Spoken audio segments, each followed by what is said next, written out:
Imagine you're stuck in the middle of a desert under the scorching sun, lost track of the days. A scorpion has already bitten you once. You've endured more than one heat stroke, and now you're suffering from thirst after finishing your water supplies. With your last bit of strength, you climb a rock to get a better view, and suddenly, the ground gives way beneath you, and you plummet 9 meters down. Sharp pain shoots through your body, and you realize you can't even crawl to the shade, let alone walk. In a few days, an infection develops on your leg. You're dehydrated, and your sunburned skin is covered in wounds. Meanwhile, help still hasn't arrived. In the end, the brutal sun literally fries you to death. Rescuers will find only a skeleton in the sand with shreds of burnt clothing. The worst part is that you didn't end up in the desert accidentally. Actually, it was you who thought going to such a scorching and dangerous place was a good idea. Numerous real cases will make you understand why desert trips can be deadly. Now, let me delve into each of them, but as always, viewer discretion is advised. State and national parks face unfortunate incidents every year due to extremely high temperatures. In Texas alone, in the summer of 2023, at least 6 deaths from heat stroke were recorded. However, this alarming statistic didn't deter 59-year-old Jeff Hahn and his 25-year-old daughter Harper from their planned trip to Big Bend Ranch State Park. When they started, the temperature in the shade had already hit 42 degrees Celsius. That day, the park resembled a giant convection oven, and Jeff and Harper couldn't find any shade to escape the relentless sun. The situation worsened when they realized they had strayed off their intended path, which looked like a loop on the map. Thinking it would lead them back to their car easily, they were wrong. Now, they didn't know how much longer they had to endure this ordeal, and their water had run out. After 8 hours into the hike, Jeff was exhausted from the heat, and every step was agonizing. So his daughter went ahead to find help and return for him. Jeff was supposed to stay put by a rock outcrop, but decided to walk a bit. It was a fatal mistake. When Harper returned on a quad bike with a park ranger, she couldn't find her father. She had no idea which way he might have gone or if he was still alive. Meanwhile, Jeff had walked several kilometers and stumbled upon a miner shack. Inside, he found long tables and benches, but then he noticed 2 1-liter bottles on the windowsill, covered in dust. That was the first miracle on his journey. Jeff quenched his thirst and spent about 4 hours in the hut. Watching the sunset, he decided to continue his journey at night. However, in the darkness, Jeff didn't see rocks underfoot, tripped over them, and broke his wrist. Writhing in pain, he accidentally touched a puddle among the stones formed after rain weeks ago. It was his second miracle. Jeff satisfied his thirst and watched the Milky Way move across the sky, unaware that Texas Parks and Wildlife Department rangers, park police officers from Big Bend Ranch State Park, an airplane, and even helicopters were searching for him. Gathering strength, Jeff took about 20 minutes to stand up and move on. The desert temperature was rising again, and he was tired and very hungry. Then came the third miracle. Climbing up a steep hill, he found a canyon with a small stream and a pool filled with tadpoles. Jeff remembered the reality show Naked and Afraid and decided not to disdain such a meal. He took off his hat, filled it with tadpoles, and ate them. Suddenly, Jeff saw a plane and then helicopters in the distance. He shouted and waved, but for some reason they flew past. That's when Jeff realized that at this stage, miracles had run out, and he might die right there under the scorching sun. But then Jeff heard someone calling him, a rescuer. On the 27th hour of the hike, Jeff was saved. This story resembles a survival movie with a happy ending, yet in reality, Jeff's 3 miracles might not happen to you if you ever get lost in the desert.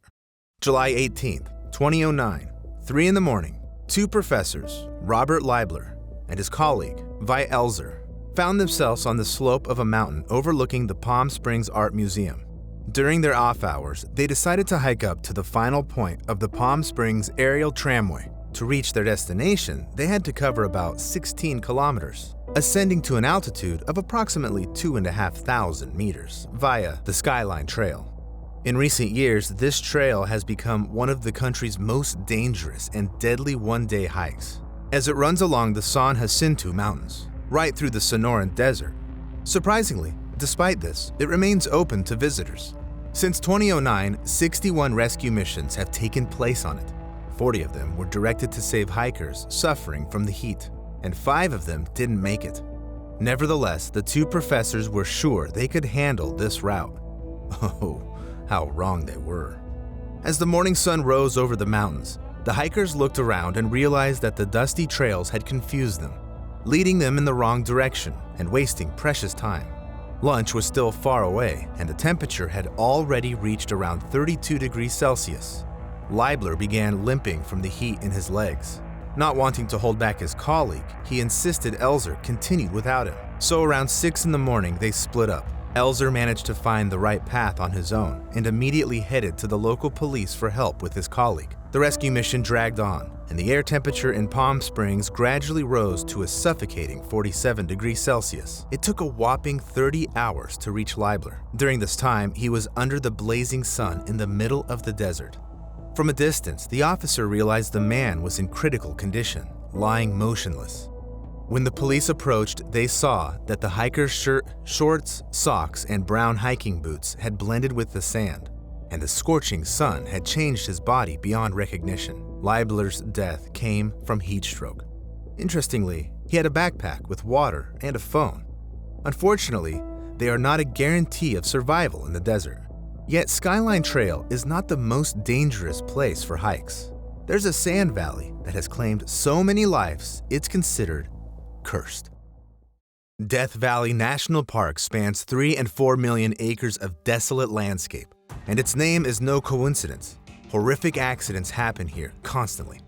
On July 23, 1996, the newlyweds Egbert Rimkus and Cornelia Mayer thought it was a great idea to take a trip to Death Valley with their 2 children. Egbert rented a minivan, grabbed the simplified visitor's map, and set off on the sun-soaked asphalt to the west. Further into the park, he took a dirt road to the southeast part of the Panamint mountain range, where Warm Spring Canyon is located. In this spot, you'll find these old concrete shacks where Death Valley miners used to live.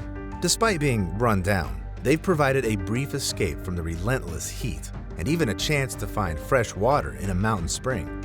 Cornelia stumbled upon a visitor's journal in a metal box on a post at the camp's edge and jotted down their names. Along the beaten mining road, they reached a lonely, old structure known as the Geologist's Cabin, maintained by volunteers to offer shelter. In a bold move, German tourists swiped the American flag here as a souvenir. Their playful mood quickly vanished when the family got lost following a confusing map. The worst was yet to come. Their car suddenly got flat. Contemplating their next move, the tourists consumed most of their supplies. Waiting for the sun to set, they then embarked on a random walk. All these details, buying a map, journal entries, and a stolen flag, were clues that helped the police reconstruct part of the family's route, because all 4 tourists simply vanished. Rescuers tried to find more clues, but it was futile. The news only surfaced on October 21st. A local ranger was doing a routine check in the desert when he accidentally spotted an abandoned minivan. After that, the tourists were considered dead. As with the flat tires, it was clear they were stranded in the middle of the desert with no chance of survival. Yet 2 determined hikers, Les Walker and Tom Mahood, kept searching for the family's traces. On November 12, 2009, they discovered the remains of 2 adults with documents belonging to the missing tourists in the desert. Nearby, they found a child's shoe sole.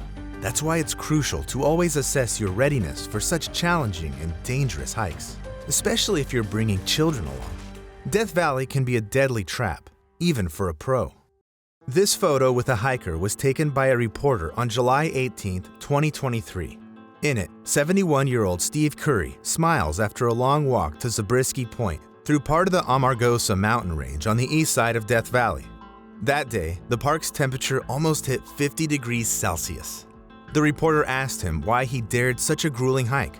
Steve answered with a short phrase, "Why not?" Many people visited this desert hell just to test themselves and their survival skills in tough conditions. So the man looked genuinely happy to have conquered such a risky journey. Around 3:40 p.m., park visitors called the local rescue service and reported that one of the tourists had passed out. It was Steve.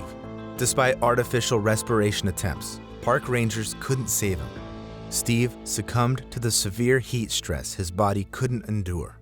However, in Death Valley, you can die not only from it. In April of 2021, Alexander Lofgren and Emily Henkel arrived in Death Valley, all excited because they planned their first open-air camping experience. They set off in their car to the chosen spot when, suddenly, they heard a strange sound, like an explosion. The car hit some rock that sliced through both tires. Adventurers found themselves trapped at least 48 kilometers from the nearest civilization. At this point, Alexander and Emily's dreamy getaway turned into an absolute nightmare. The couple spent the whole day and evening brainstorming a rescue plan. They decided to stay put for now, conserve energy and water, try catching a cell signal, and figure out the maps. They dared to stroll a bit the next day, hoping to bump into someone by chance. But no matter how far they walked, there was no soul around.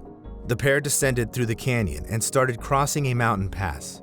The terrain had sharp elevation changes, making Alexander and Emily climb up rocky cliffs and descend steep slopes. Suddenly, Alexander lost his balance and plummeted. He rapidly fell until he landed at the bottom of the ravine. He screamed in pain, calling Emily for help. She rushed to him, but getting down wasn't that simple. First, she ran to the opposite side of the cliff, finding a crack to squeeze through. After that, she descended halfway down until she saw there was a 9-meter gap ahead, with no protrusions on the rock to grab onto.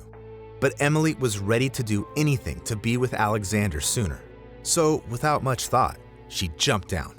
Upon landing, she felt intense pain in her left leg. The ankle was unnaturally bent at an angle. Now, the girl struggled not only to help her beloved, but herself as well. At least she tried to support her partner and be nearby.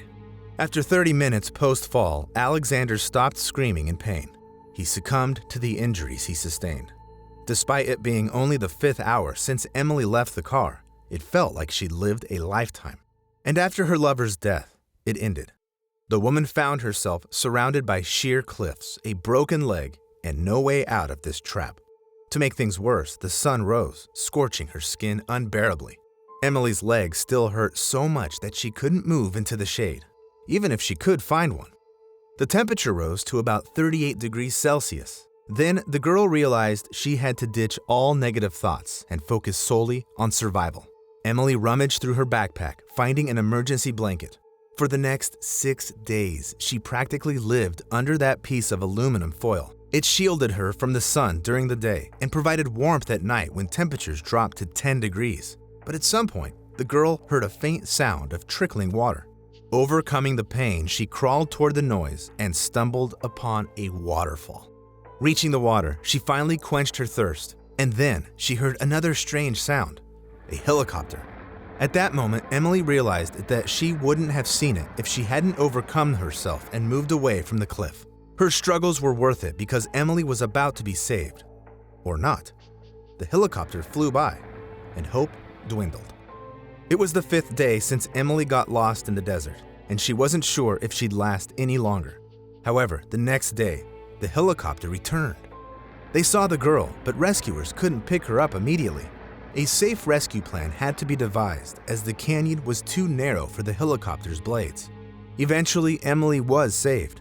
Doctors barely managed to save her leg, as by the time of the rescue, it was discolored from toe to shin. But even the joyous rescue was overshadowed by her lover's death.